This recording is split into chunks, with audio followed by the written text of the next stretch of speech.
의지합니다. 주님만을 송축합니다. 내 삶의 주권을, 모든 삶을 주님께 의탁하오니 아버지 하나님만을 바라보고 나아가는 믿음의 삶 되게 하시고, 혹시나 우리가 놓친 부분이 있다면 주님 말씀을 통해 깨닫게 하시고 다시금 주님을 의지하고 주님과 동행하는 인생이 되도록 주장하여 주시옵소서.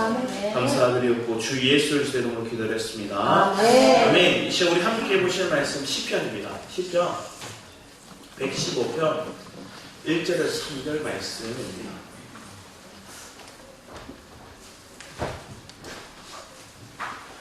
(115편) 1절에서 3절 말씀 우리 같이 한번 읽어보겠습니다. 시작. 여호와여, 영광을 우리에게 돌리지 마옵소서. 우리에게 돌리지 마옵소서. 오직 주는 인자하시고 진실하심으로 주의 이름에만 영광을 돌리소서. 어찌하여 우리나라가 그들의 하나님이 이제 어디 있느냐 말하게 하리이까. 오직 우리 하나님은 하늘에 계셔서 원하시는 모든 것을 행하셨나이다. 아멘. 오늘 말씀의 제목은 의시하며 송축하리라 하는 말씀. 오늘 이 시편을 누가 썼는지 나오지 않아요.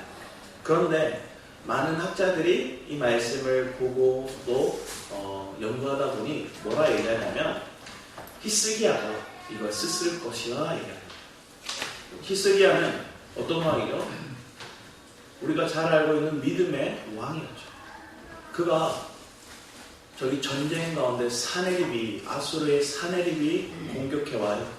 엄청난 대군을, 18만이 넘는 그 대군을 끌고 온 거예요. 이미 북이스라엘은 어떻게 했어요? 망했어요. 자기들도 밀려오는 그 고통, 밀려오는 그 아픔, 그들이 선포하는 게 뭐예요?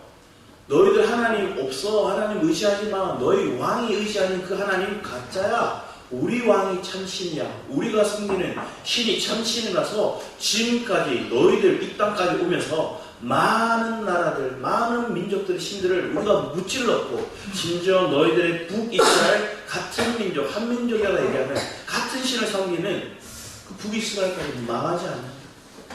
하나님 신뢰하지 마라. 우리의 신이 참되다. 우리의 신을 높인다. 막 이러면서 오는 거예요. 그런데 히스기야 왕은 그때 철저히 하나님 앞에 기도하고 이사야에게 편지를 써요. 우리 위해 중보해라. 하나님을 의지했더니 놀라운 승리가 그 삶 가운데 주어집니다. 오늘 1절 말씀이 이렇게 해야죠. 여호와의 영광을 우리에게 돌리지 마.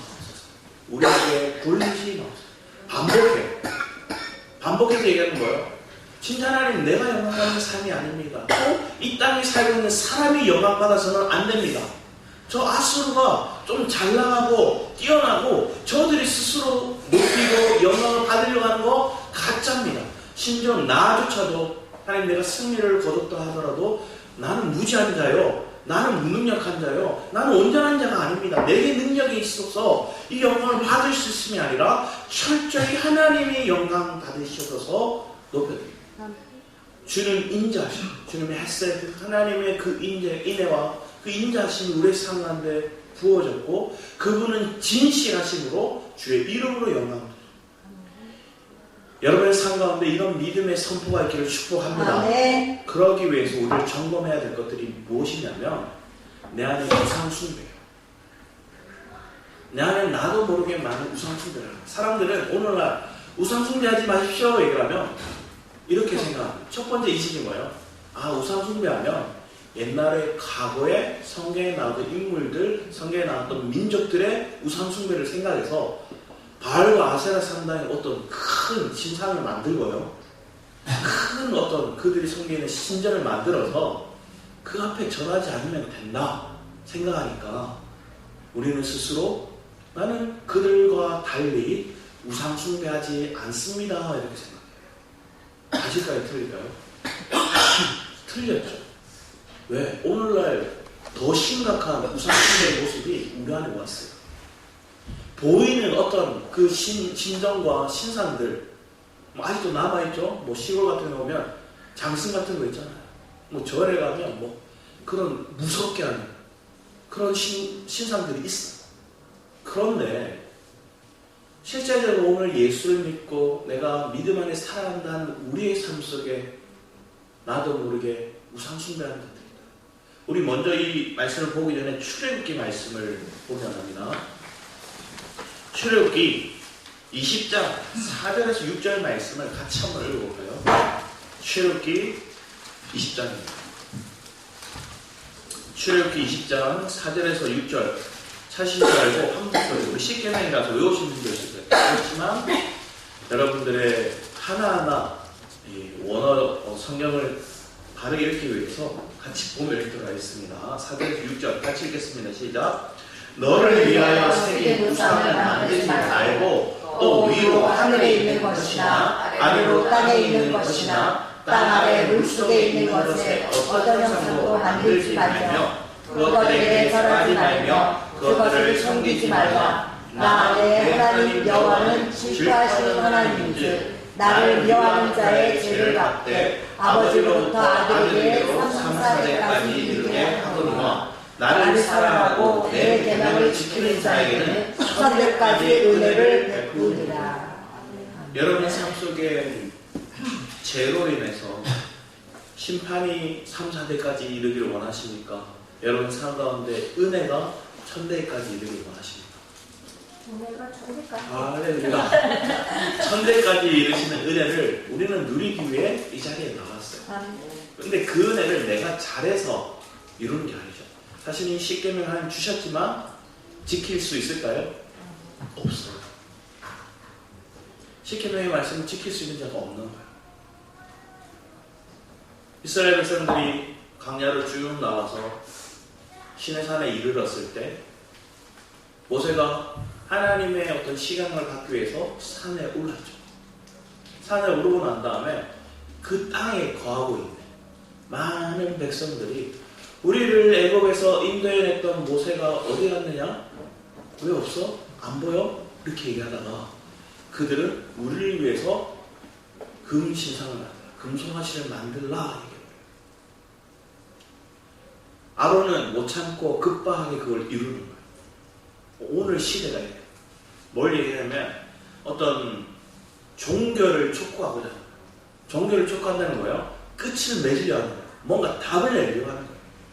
그래서 이 시대에 예전에 일본 같은 경우에는 큰 지진과 쓰나미가 밀려왔을 때 그 끝나고 나서 어떤 현상이 일어났냐면 젊은이들이 결혼율이 엄청 올라갔고요. 또 어른들은 이혼율이 쫙 올라갔어요. 왜 그랬을까요?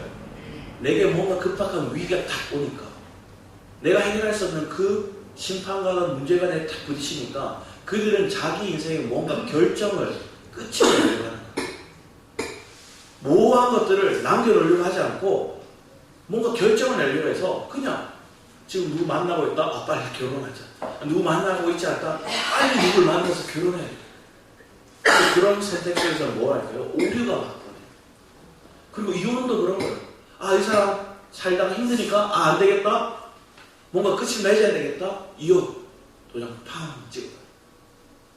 근데 그 결말은 내가 결정했던 것들이고 하나님이 끝맺으신 것들이 아니었어. 오늘 우리의 삶에도 이런 촉박한 마음들이 우리를 막 분주하게 만들고요. 우리를 두렵게 만들어요. 그러다 보니까 우리는 뭔가를 의지하거나 선택하려고 해요. 근데 그게 하나님이 되고 말씀이 되고 내가 교회 안에서의 믿음 생활이 되면 좋겠는데 그것보다도 먼저 눈에 보이고 귀에 들리고 내 손에 잡히는 것들이에요. 그걸 먼저 선택해버려요. 제일 큰 게 무엇일까요? 우리는 물질이죠. 물질은 분명히 우리에게 필요한 것들이에요. 물질은 우리에게 너무 좋은 것들이에요. 근데 그 물질을 하나님 나라의 확장과 영혼을 세우는 데 쓰는 것들이 아니라 나를 배불리고 나를 풍족하게 하고 나를 사람들에게 떵떵거리며 살게 하려고 이걸 사용해요.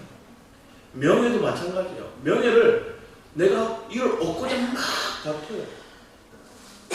명예를 얻었더니 뭐라 이래요? 자기가 얻은 줄 생각해요.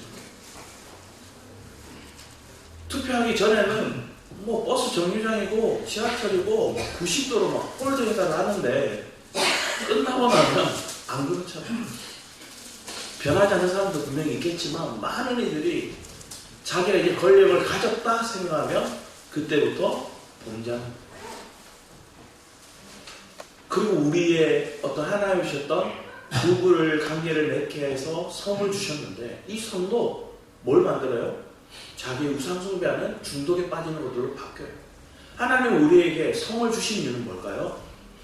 땅에 번성하고 충만하는 거예요. 하나님의 생명을 가진 자 그 생명으로 번성하고 충만하게 하는 것들이 하나님 우리에게 주신 성을 주신 거룩한 이유인데 그것을 쾌락의 도구로 사용하는 거예요. 자기 육의 즐거움으로 사용하는 거예요. 이게 우리가 우상숭배하고 있고 마음에 뺏기는 것들의 여러 가지 방법이에요. 어떤 사람들은 한 지도자에게 얽매는 사람들이 있어요. 목회자일 수도 있고요. 그리고 정치인일 수도 있어요. 자기의 생각에 이 사람이 옳다? 자기가 생각할 때 이 사람이 다른 걸 얘기하고 있다? 내 마음을 저 사람이 대변해주고 있는 것 같다? 저 사람을 쫓아가면 내가 마음에 꿈꿨던 것도 이룰 수 있을 것 같다는 생각에 도취해서 그걸 막 맹목적으로 쫓아가요. 그런데 여기에 기독교인들이 굉장히 많아요. 어느 한 영적인 리더라 얘기하면 맹목적으로 쫓아가요. 그 사람은 화장실도 안 갈 것처럼 그렇게 막 바라보고 있는 거예요. 그 사람은 뭔가 말하는 것들이 다 선지자처럼 얘기할 거라 생각합니다. 근데 그것이 우리가 하나님을 질투하게 만들죠. 그 사람을 하나님이 그 사람을 통해서 사용하셨다 하더라도 우리가 그 사람을 금송아지로 만들어버려요. 그런 일들이 오늘날 교회에 너무 많이 일어나게 되고요. 그러다 보니까 온 나라에 정말로 뛰어나고 이름 날렸던 교회들에 문제없는 교회가 없습니다. 지도자의 문제 아니면 그 교회 자체 안에서의 분란 그들이 추구하고 있는 것들에 대한 하나님이 아닌 건물에 치우는 거. 그게 뭐예요? 신전이잖아요. 건물 지어놓고 그 건물만 바라보고 쫓아가는 거예요. 그게 신전이에요. 건물 짓고자 막 맹목적으로 이 사람도 보전 들고 이 사람도 보전 들고 교회 장로, 안수집사, 권사님들이 다 빚쟁이에요. 다 빚을 막 지고 있어요. 왜? 교회 건물, 그들이 생각하는 신전을 지어준 거예요. 그게 우상숭배예요. 다른 게 아니에요. 근데 우리는 그냥 과거에 성경에 나오는 그냥 나무로 짓고 금으로 짓고 그런 신상을 만들고 큰 신전을 짓는 것들이 우상숭배라고만 내 내리에 각인되어 있어서 나는 우상숭배하지 않고 있다 생각합니다. 우리는 또 나도 모르게 우리의 우상숭배가 되고 있는 대상이 내 자녀와 배우자죠.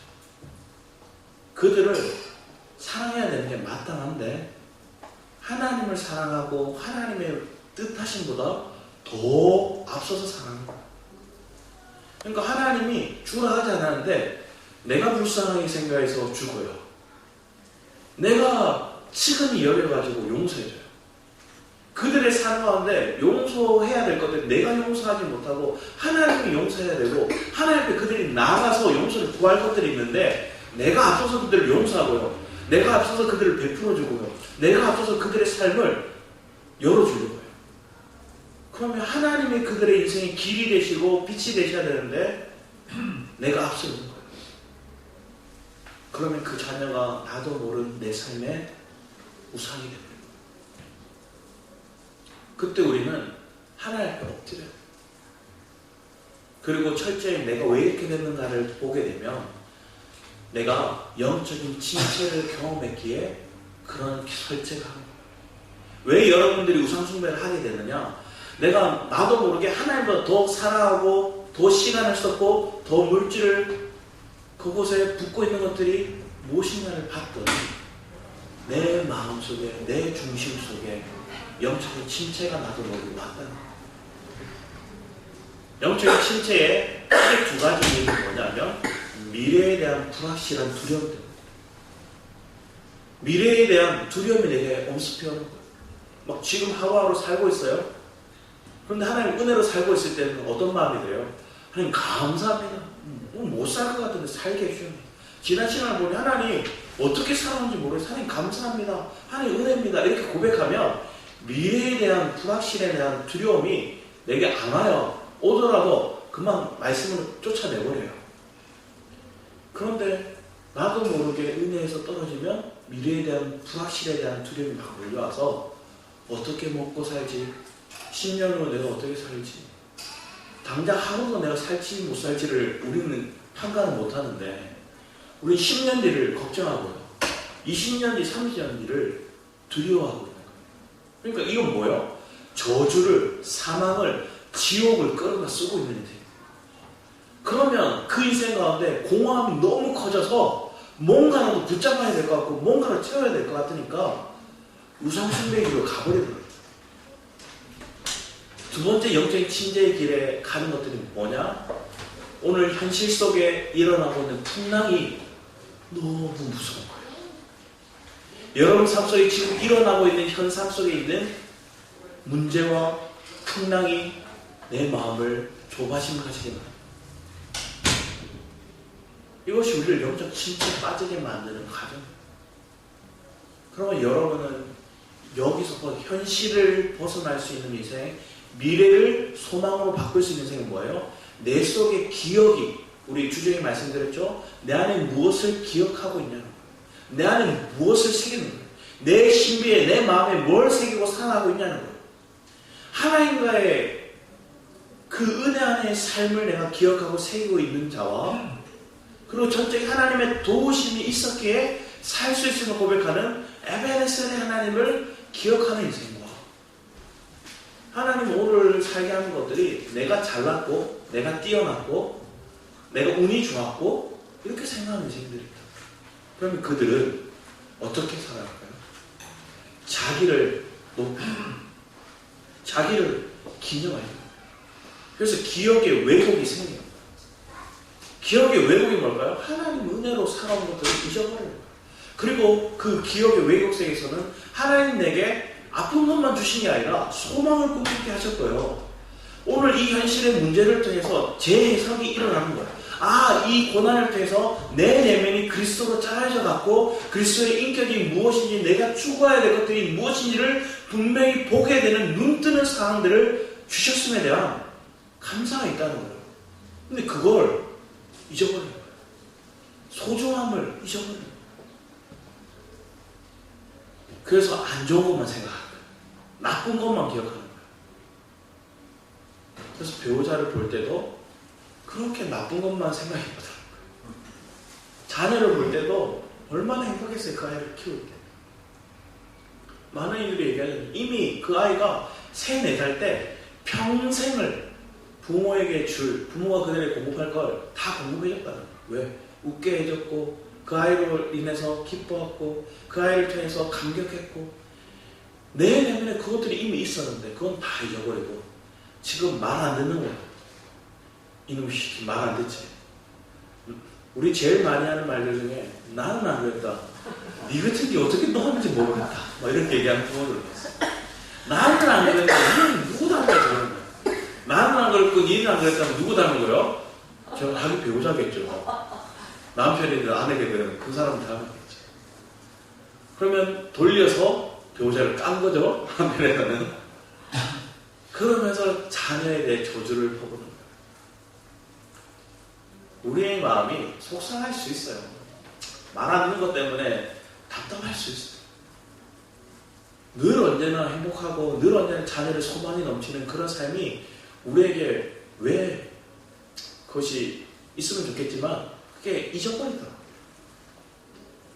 그렇지만 그 상황이 우리에게 주어졌을 때 실망하지 마세요. 그럼 또 돌이켜서 하나님 은혜를 구하고 축복의 은혜를 선포해 주는 거예요. 또 생명을 그들에게 전하면서 안아주는 거예요. 자녀들이 수쓰는 게 보일 때가 있어요. 계산적으로 하는 행동들이 보이는 거예요. 벌써부터 이 녀석들이 계산적으로 나오네? 그러면 부모는 뭐예요? 내 마음이 풍족하면 속아줘요. 알지만 그래서 속아주고 어느 한계까지는 그래도 큰 이 아이의 일탈이 일어나지 않는 이상 봐줘요. 저는 고등학교 때 그렇게 문제집 한다고 말씀을 많이 드렸던 것 같아요. 무슨 문제집 막 얘기를 하면서 또 문방구 가면 10% 할인해 주거든요. 절대 10% 할인해 주는 거 부모한테 얘기 안 해요. 정가 그대로만 얘기하고 덧붙여서 얘기해요. 근데 저보다 더한 친구가 있어요. 부모님한테 가서 학교에서 인수분해를 배우는데 인수분해비가 필요하다는 거예요. 부모가 중학교를 제대로 안 나오고 공부를 많이 못했어 부모였어요. 그러니까 하도 모은 비 이게 많아가지고 엄마가 학교에 전화했어요. 학교에 뭘 그리 내는 게 많냐고. 인수분해비도 내고 뭐도 내고 하는 거야. 그 친구는 그 반쌤이 담임이 수학쌤이라서 그 자신을 분해당할 뻔했어요. 선생님이 엄청 때리고 내가 인수분해당하는 줄 알았다. 이렇게 얘기하더라고요. 너무 많아요. 우리 이렇게 속여요. 근데 부모는 알면서 한편에서는 또 봐줘요. 하나님 한편에서는 조금 우리에게 뭐 이런 말 쓰는 그렇죠. 유두리 있게 우리를 봐주시는 것 같아요. 연약할 때, 아직 어릴 때. 그런데 우리가 자라면 우리 속에 뭐가 필요해? 거룩함이 필요해. 우리 안에 불순물 하나님께서는 온전히 제거할 거예요. 이 땅에 사는 인생은 죽을 때까지 제거하면 우리가 온전히 거룩함을 추구하면 내 안에 불순물들을 십자가에 넘기고 예수의 생명을 살고자 예수의 그 거룩한 인격을 드러내고자 늘 살아가는 거예요. 그런데 그 가정 속에서 무엇이 중요할까요? 우리의 마음이 중요합니다. 우리의 중심이 그것을 갈망하는 거예요. 다 살지는 못하지만 다 온전하진 않지만 그 삶을 살고자 하는 내 마음의 중심의 갈망을 기뻐하시더라고요. 우리도 똑같아요. 우리 자녀가 온전하지 않지만 그 자녀가 바른 길을 살려고 하고 바른 길에 살려고 하는 그 마음을 볼 때 한번 생각해보세요. 여전히 그 친구가 뒤에서 막 새는 게 더 빨라요. 등수가. 그런데 그 아이가 이제 공부하려고 해요. 마음 쓰려고 해요. 그럼 그게 기특하다. 기특하니까 뭐래요? 어떻게 도와줄까 마음을 쓰는 거예요. 공부 방법이 잘못되면 좋은 선생님을 만나게 해주든지 아니면 그 아이가 뭔가 더 공부하고 싶어하면 더 그것을 지원해 주든지 부모는 그런 마음을 가지는 거예요. 영적인 세계도 똑같아요. 하나님은 내가 영적을 갈망하는 그 마음을 기뻐하시고 추구하면 추구할수록 더 주시려고 하는 거예요. 근데 우리는 뭐 할 때가 많을까요? 그냥 내가 육신에 속해서 땅의 것들에 미어서 이만하면 됐지 더 뭘 가 끝을 내. 앞에 말씀드렸던 것처럼 종교를 촉구하려고 하는 마음이 내 속에 있어요. 신앙생활도 이만하면 됐지 더 선을 안 넘어. 한편 또 이런 물질도 어떤 분이 그런 분의 어떤 목사님한테 이렇게 질문했대요. 목사님 제가 연봉을 얼마 받는데 제가 11조를 얼마 해야 될까요? 그러면서 뒤에 뭘 얘기하냐면 저 같이 직장 동료고 같이 교회 다니는 사람이 있는데 그 사람은 교회 생활하면서 생활하지만 11조 생활 그 사람은 번 것만큼 내지만 그 사람은 집도 부모님이 해주실 거예요. 자녀들에게 교육비도 막 지원해 줄 거예요. 나는 부모가 그렇게 공부 많이 해주는데 제가 그렇게 11조 내야 되는 게 맞습니까? 이렇게 묻는 거예요. 그러면 그들에게 뭘 얘기할까요? 율법이 강한 목사님은 정신 차려! 이 사단에 속지 마! 하면서 11조생 똑바로 해! 막 이렇게 얘기하겠죠. 그런데 그 마음을 먼저 위로해 줄 필요가 있는 거예요. 내가 부모로부터 공부하지 못하는 것들에 상처가 있어서 저 사람을 비교하는 의식이 네 마음 안에 잡혔고 비교하는 마음 때문에 나는 부모의 공부 못 받았고 저 사람은 부모의 공부 많이 받아서 나랑 똑같이 벌지만 저 사람 11조 생활하는 게 맞고 나는 아니라는 생각이 내 안에 들 때 그럼 하나님 그것도 뭐 하시는 거예요? 그때도 받아주시는 거예요. 왜? 그 사람이 아직 마음에 하나님 온전한 11조에 대한 마음에 안 자랐으면 그렇게 받아주시는 거예요. 하나님이 무조건 절대적으로 이렇게 해 저렇게 해 안 지키면 너 벌받아가 아니에요. 내 마음이 그것에 잡혀서 돈에 내가 우상숭배로 빠지고 물질의 마음을 뺏겨가면 거기서 돌이키기 위해서 하나님 그를 만져주시더라고요. 위로해 주시더라고요.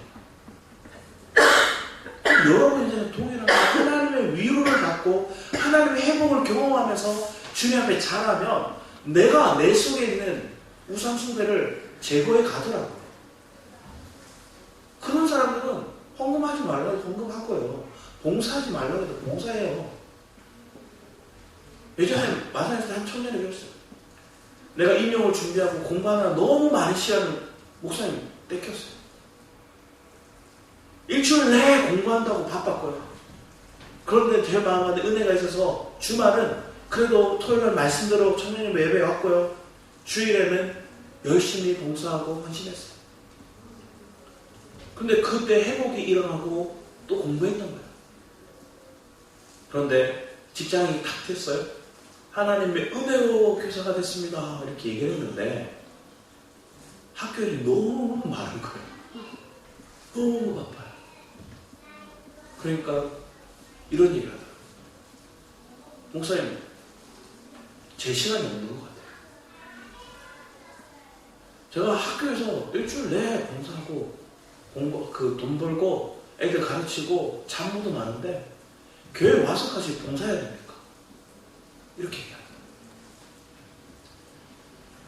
속으로 이 친구가 은혜에서 많이 넘어졌구나는 생각이 들었지만 그 친구를 위로했어요. 네 마음이 힘들면 잠시 무거운 짐을 내려놔. 너무 그것을 강요해서 그걸 꼭 해야 한다 생각하지 마. 그것이 무조건 해야 되는, 그래서 하나님께서 꼭 복 주시는, 그걸 안 하면 하나님 나에게 심판을 내리시는 그런 하나님은 아니야. 네가 힘이 필요하면 하나님께 힘을 얻어야 되고 위로를 얻어야 돼. 네 마음이 분주해졌고 네 마음이 지쳤으면, 번아웃 왔다면, 네 삶 가운데 블랙아웃, 번아웃이 왔다면 잠깐 멈춰. 하던 봉사도 내려놓고 잠깐. 그런데 여기서 놓치지 말아야 될 건 말씀을 놓치지 마. 하나의 은혜에서 회복되게 됩니다. 여러분 한번 생각해 보세요. 어떤 분들은 일주일 내내 얘기하고 새벽까지 와서 말씀 듣고 밤늦게까지 봉사하는 분들이 있어요. 근데 그러면서 이걸 안 하면 내가 한 주를 못 살아야 하는 분들이 있어요. 왜? 내가 이 은혜 안에서 주님을 섬길 수 있다는 그 은혜가 내 마음을 사로잡아서 그게 내 안에 채워지는 거예요. 그래서 교회에서 봉사하고 헌신 드리고 물질 드리고 이런 것들이 내가 기쁨으로 하나님께 드릴 수 있는 삶이 되었더니 내 일주일의 삶을 살아가는 데 있어서 그게 원동력이 되고 힘이 얻어서 하나님 날 지켜주시는 걸 깨닫는 인생이 있더라고요. 말씀이 나를 붙들어주는 인생이 있더라고요. 말씀을 안 들어도 되고 그렇게 생각하는 사람들이 있다면 여러분의 인생에 점검해봐야 돼요. 나는 나도 모르는 침체가 없구나. 이 말씀을 붙들고 살아야지. 이 말씀을 내가 살아내고자 그리스도를 부르고 기도를 하는 인생이 되는 거, 하나님의 찬양하며 나가는 인생이 내 삶을 이끌어가는 것들이 복된데, 그래서 내가 말씀 없이는 살 수 없고 그 말씀에 내가 붙들렸더니 하나님 감동 주시는 대로 내가 섬기고 내가 드리는 인생을 사는 삶을 사는 게 내 안에 기쁨이 되었는데 그걸 놓쳤다. 하나님 다시 십자가 앞에 나와 하나님 말씀이 은혜되게 해주십시오. 하나님 말씀이 내 길에 빛이 되게 해주십시오. 나도 모르게 내 직장이 신전이 되었고요. 내 가정이 신전이 되었어요. 어렵게 살았어요. 달새밥 겨우 전세 살다가 내 집을 마련했어요. 근데 그 집을 쓸고 닦고 꾸미고 하는 것들이 마음이 뺏겨요. 그러다 보니까 뭘 할까요?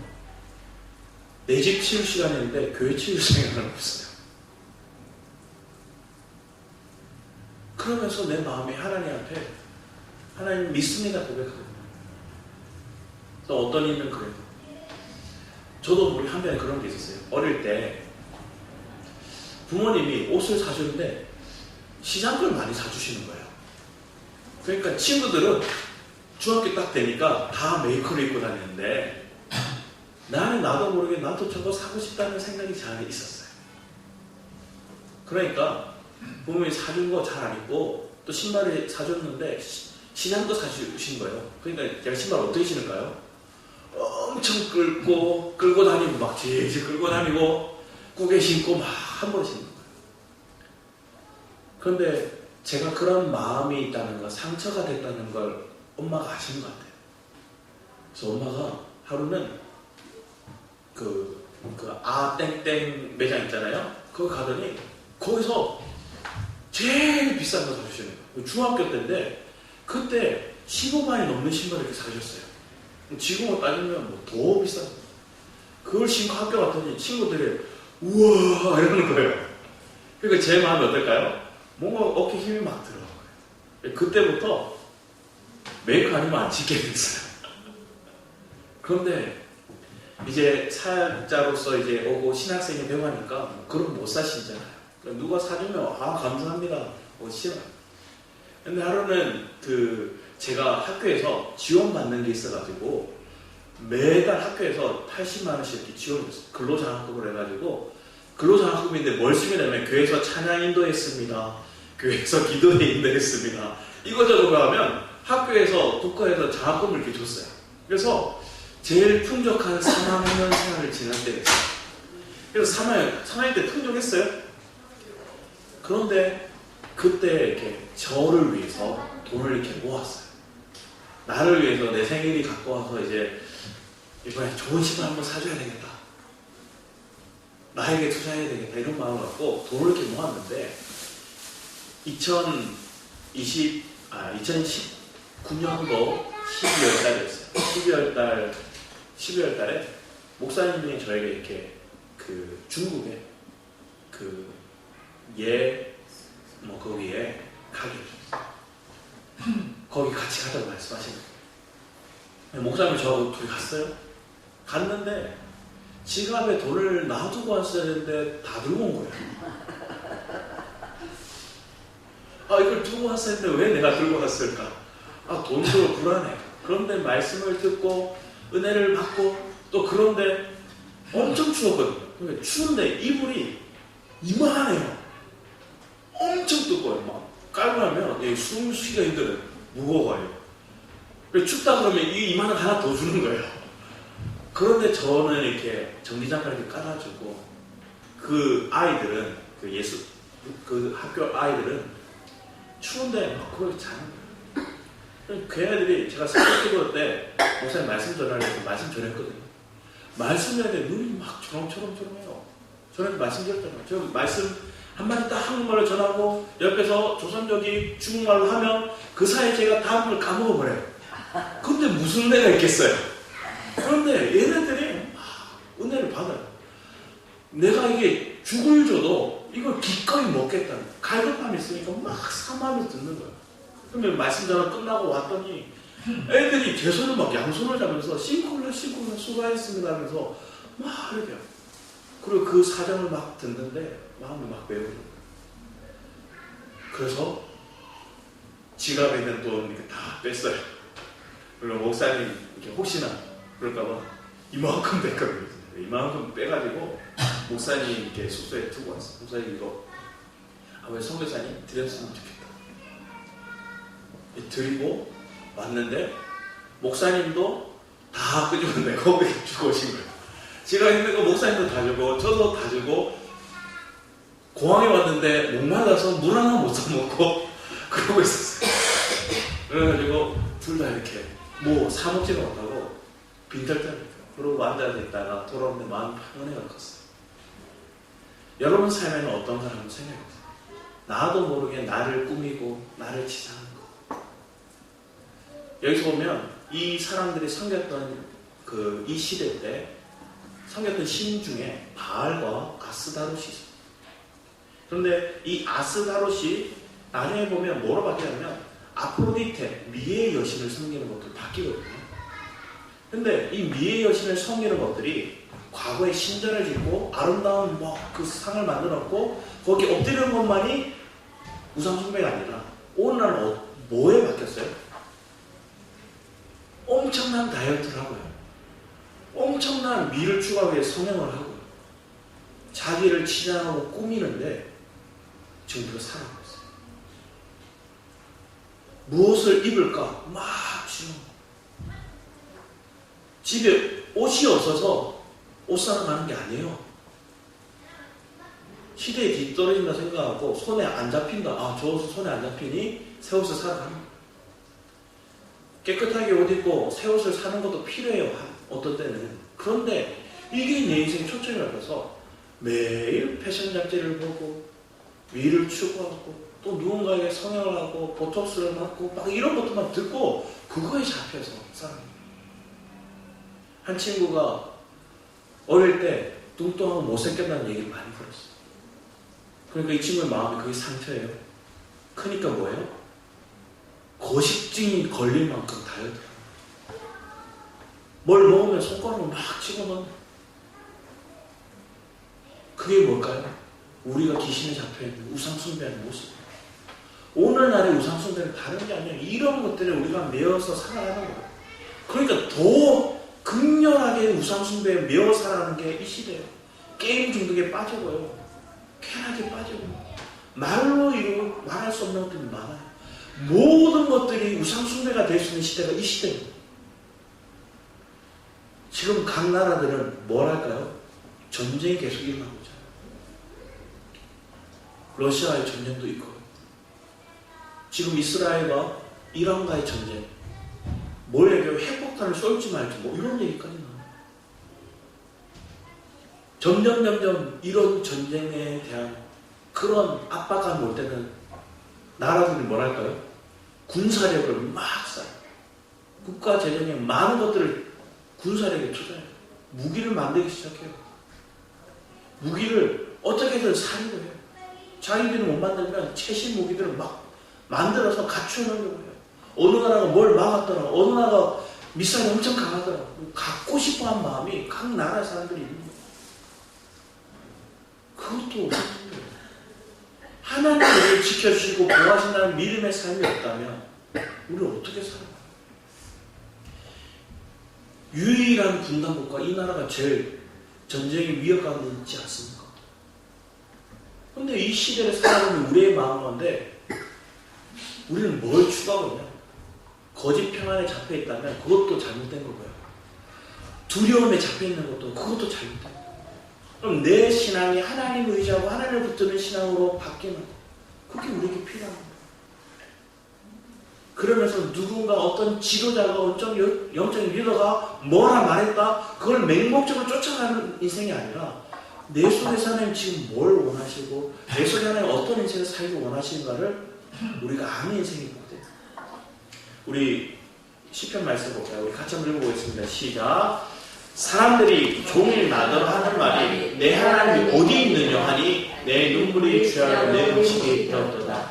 내가 전에 성의를 지키는 무리와 동행하여 기쁨과 찬송의 소리를 바라며 저희를 하나님의 집으로 인도하였더니 이제 이를 기억하고 내 마음이 상하는도다. 내 영혼이 내가 어찌하여 낭망하여 어찌하여 내 속에 불안하여 하는고 너는 하나님을 바라라. 그 얼굴에 도심을 인하여 내가 오히려 찬송하리로다. 아멘. 우리 마음에 침체가 일어나면 뭐 하는 거예요? 내 눈물이 주야로 음식이 되는 거예요. 계속 우는 거예요. 고통스러워요. 그러면서 이들이 뭘 또 얘기하냐면 뒤에 보면 9절에 11절에 이렇게 내 반석이신 하나님께 말하기를 어찌하여 나를 잊으셨나이까. 내가 어찌하여 원수의 앞제로에 슬프게 다니나이까. 내 뼈를 찌르는 칼같이 내 대적이 나를 비방하여 늘 말하기를 내 하나님이 어디 있느냐. 내 영혼아 내가 어찌하여 낭망하여 어찌하여 내 속에서 불안하여 하는고 넌 하나님을 바라라. 나는 내 하나님을 도우시는 내 하나님을 오히려 찬송하라. 저 대적들은 저 사단의 적들은 하나님이 어디 있는데 하나님이 살아계시는 좀 나타내라.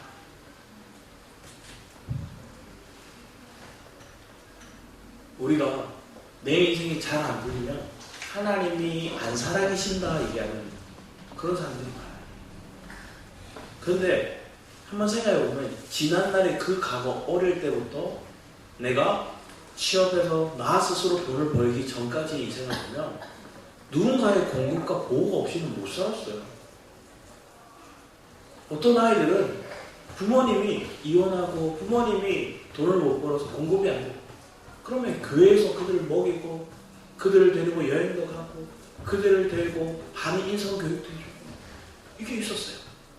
근데 그 아이들은 뭘 생각할까요? 부모에 대한 원망과 하나님 내게 안 해줬다고만 생각해요. 왜? 자기 속에는 없다는 인식이 크거든요. 공급받았다는 거에 대한 생각이 없거든요. 그럼 그들 마음 가운데 내가 다른 걸 채우기 위한 마음이 막 쫓겨나요. 그런 아이들은 친구든지 아니면 연이든지 아니면 뭐 게임이라든지 아니면 돈을 버는 일에 막 치여서 자기 시간을 거기에 투자합니다. 그러면 그들의 공허함은 채워질까요? 잠시 채워지는 것처럼 보이지만 결국은 공허해져요. 저도 그랬거든요. 친구들이 너무 좋았어요. 친구들하고 있는 게 제일 행복했어요. 그 친구를 위해서 기꺼이 희생했어요. 내 물질도 그 친구 쓰는 거 안 아까워했고요. 내 옷도 쓰는 거. 내 시간도 그 친구들과 있는 것들을 하나도 따분하게 생각하지 않았어요. 뭐 안 해도 같이 있기만 해도 막 행복했거든요. 그런데 관계가 틀어져요. 문제가 생겨요. 그 안에서 서로 다툼이 일어나니까 뭐랄까요? 편가르기가 돼요. 편가르기가 되는데 그 편을 갈랐더니 어느 편에 서야 될지 몰라서 머뭇거렸더니 뭐랄까요? 양쪽이 또 나를 배척해요. 이런 일들이 친구 안에서도 있고 교회 안에서도 있고 가정 안에서도 있고 엄마 편, 아빠 편 이렇게 나눠지는 것들이 우리 속에 있는 공허함 때문에 내 안에 채워지지 않은 그런 마음들이 우리를 조바심 가지게 만들고 뭔가를 선택하고 뭔가를 채우려고 하는 그런 모습으로 드러납니다. 그런데 이때 우리는 뭘 해야 돼요? 내 속에 불안해할 때 하나님을 바라라. 하나님의 얼굴을 구하라. 그 하나님을 찬양하는 인생으로 바뀌는 거. 그게 저와 여러분 인생이 되는 것들이 복된 거예요. 저는 그런 믿음으로 여기까지 하나님을 놓칠 때도 있었지만 하나님이 붙들어서 여기까지 왔다고 생각해요. 더 말씀을 보면 로마서 1장 21절 23절 이렇게 얘기합니다. 하나님을 알되 하나님으로 영화롭게도 아니하며 감사치도 아니하고 오히려 그 생각이 허망하여지며 미련한 마음이 어두워졌나니 스스로 지혜 있다 하나 꾸준하게 되어 썩어지지 아니하는 하나님의 영광을 썩어질 사람과 금수와 버러지 형상의 우상으로 바꿉니다. 이게 우리의 모습이고 영적인 침체 속에 있는 우리의 우상숭배의 모습입니다. 우리 골로새서 3장을 한번 찾아봤습니다. 골로새 3장 5절에서 6절입니다.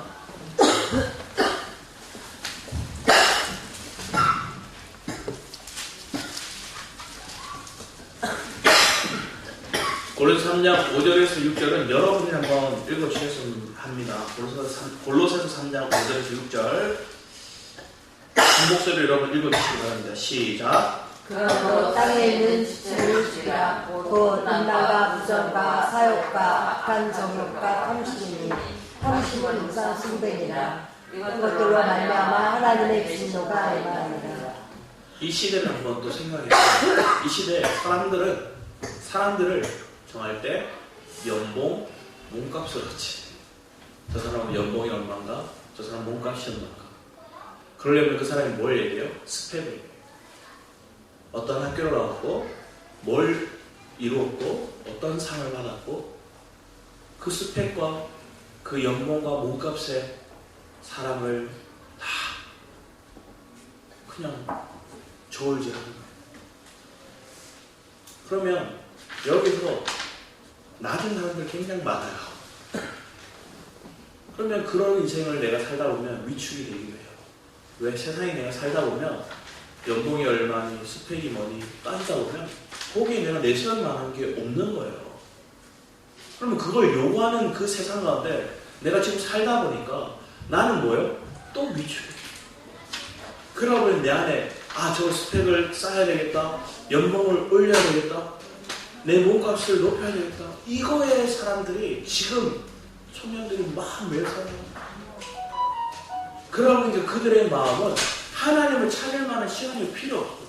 하나님을 찾기보다 내가 열심히 공부하고 내가 열심히 자격증을 따고 내가 열심히 직장생활해서 또 인맥을 잘 연결해서 정치질을 잘해서 내가 높은 자리를 가고 연명업생활 잘하고 이것만을 추구하고 있는 것들이 오늘날 이 시대의 청년들이 있어요.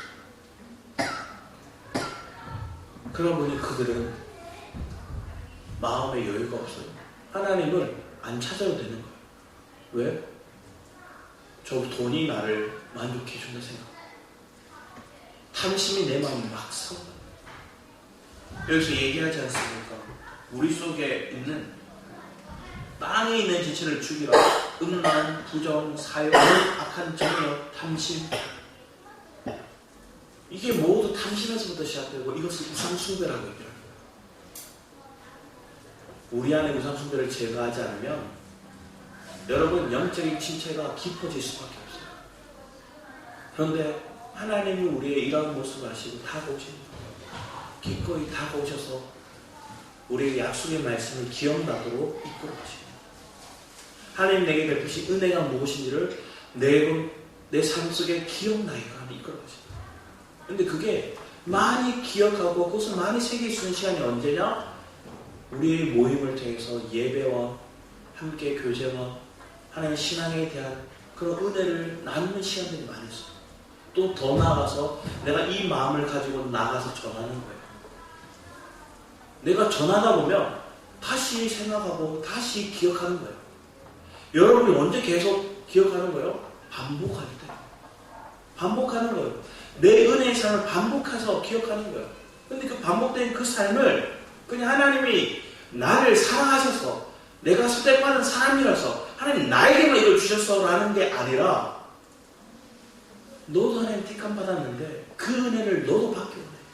내가 너보다 더 심한 고통 가운데 있는데 라떼는이라 얘기하는 게 아니라 나는 그 상황 속에서 전적인 하나님의 은혜로 살아왔다는 것들을 그 삶 속에 함께 나누고 전하는 인생, 그게 나를 하나님을 기념하고 하나님의 영광스럽게 하고 하나님을 찬양하는 것들이에요. 그게 저와 여러분의 삶 속에 있는가를 우리는 점검해야 됩니다. 만나면 대화하는데 드라마 얘기하고 남편 흉먹고 아니면 자녀들 진로 얘기하면서 답답해하고 이걸로 끝나는 교제는 사실은 필요 없는 거예요. 내가 만난 그리스도, 내가 은혜 끼친 그 은혜, 그리고 이 마음을 하나님이 전하는 곳에 전하는 거예요. 내가 무조건 이것을 전해야 되니까 아무나 무조건 전한다고 되는 게 아니라 하나님의 갈망 주신 은혜들이 있다. 그 갈망을 따라서 기도하면서 연락을 하기도 하고 만나기도 하고요. 전에도 말씀드렸지만 한 할머니 마당 가면 저한테 이런 얘기를 해요. 저희 어머니에 대해서 칭찬하면서 이래요. 주원장님 너무 좋은 분이에요. 왜 그러냐?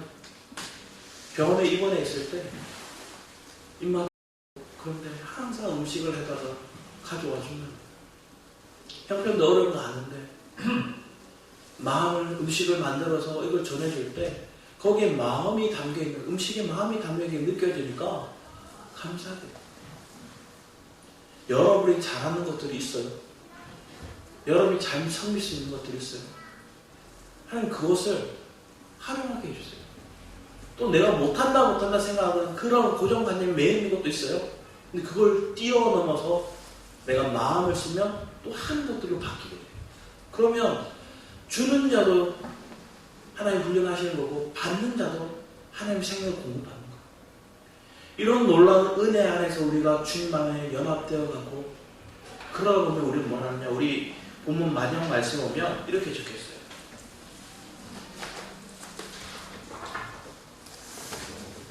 17, 18절 말씀 같이 한번 읽어보겠습니다.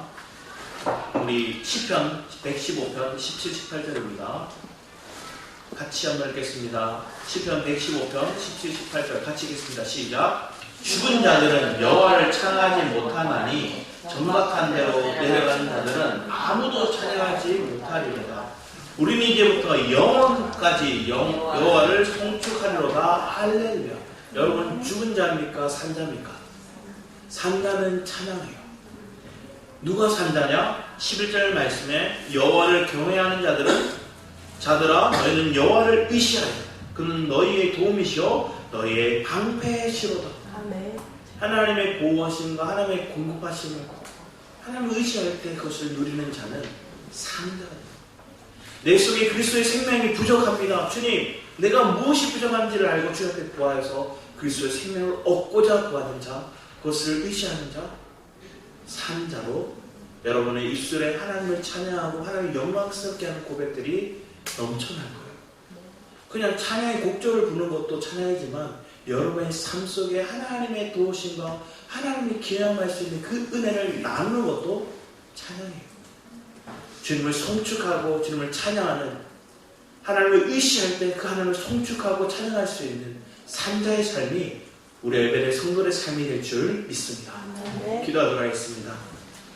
아버지 하나님, 땅에 있는 것들을, 그 땅에 있는 지체를 죽이고 내 속에 하늘에 계신 그 여호와 하나님을 바라보고 주님만을 구하고 살아가는 인생이 되게 하여 주시옵소서. 주님, 더 이상 사망에 매여 있는 인생이 아니라 주님을 더 가까이 하는 인생이 되게 하여 주시옵소서. 주님의 말씀에 붙들린 인생이 되게 하여 주시옵소서.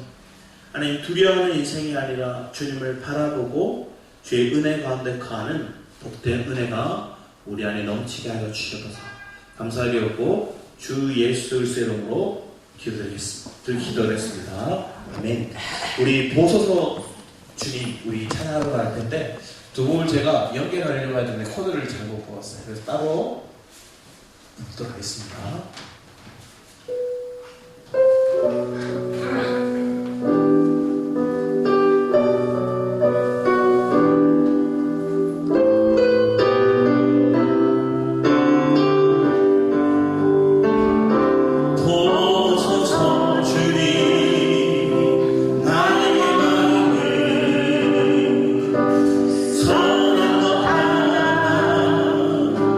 없습니다.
믿으십니까?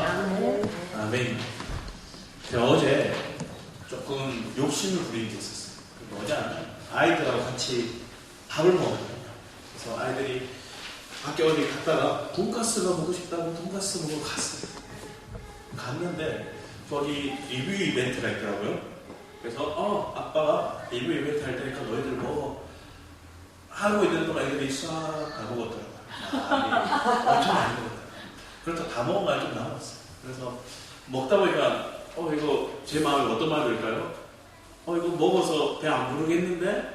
그래서 제가 리뷰 이벤트로 받은 거는 음료로 받고 왜 또 사람에게 하나를 더 시켰어요. 누나가 안 시켰으면 좋겠는데요. 이렇게 얘기를 했는데 나 다 먹었습니다. 이만한 돈가스가 나왔어요. 반도 못 먹었어요. 반도 못 먹고 나머지 싸웠어요. 싸우면서 저녁에 먹어야지 이렇게 생각을 했죠. 진사모 저와 다른 것들은 진사모는 통닭을 한 마리 시켜서 그냥 먹고 끝내면 되는데 저는 이게 잘 먹고 자랐는데도 항상 남겼으면 좋겠다는 생각이 다음번에 또 먹었으면 좋겠다는 생각이 않는 그래서 싸웠어요. 먹었는데 저녁에 먹고 나서 밤에 이렇게 좀 쉬다가 일어났는데 그때부터 밤새 너무 배가 아팠어요. 화장실 계속 갔어요. 내일 설교하겠나 이 생각이 들 정도였어요. 너무 힘들어요. 그래서 계속 엎드려 있고 주님 하면서 내일 못 살 것 같은데 주님 어떡합니까? 근데 말씀을 보니 말씀이 뭐예요? 결국은 내 속에 있는 당신 그거 하나님 드러내셨고 그 당신에서 나를 뭐하는 거예요? 정화하는 작업을 하는 거예요. 그럼 하나님 나를 더 깨끗하게 하시고 날 하나님 원하시는 기쁜 모습으로 바꾸고 하실 것들을 소망을 붙잡으면 내 육신을 의지하면 나는 뭐예요? 못 써요. 말씀 못 줘요. 시간 동안 삐식삐식하니까 어지럽기도 하고 힘들기도 하고 기력이 다 빠졌어요. 그런데 하나님이 제 마음에 주셨던 것들은 하나님을 의지하면 하나님께서 전하게 하실 거예요. 하나의 그냥 어제 사건을 여러분들이 말씀드린 거지만 우리는 수없이 이런 일들이 많아요. 여러분 삶 가운데 하나님을 의지할 때 안 될 것 같은 것들이 나는 빨리 끝을 맺고 싶어. 그만 안 돼. 끝을 맺고 싶은데 하나님은 그것을 이어가게 하시다. 그러면서 믿음의 바탕을 릴레이 하면서 우리가 걸어오고 있는 겁니다. 이 생명의 복음을 내가 바탕을 받았다면 또 내가 누군가에 전하기까지 함께 끝까지 달려나갈 수 있는 저와 여러분의 삶이 되기를 이 시간 함께 사모하는 마음으로 주일장을 기다려 나가겠습니다. 주여!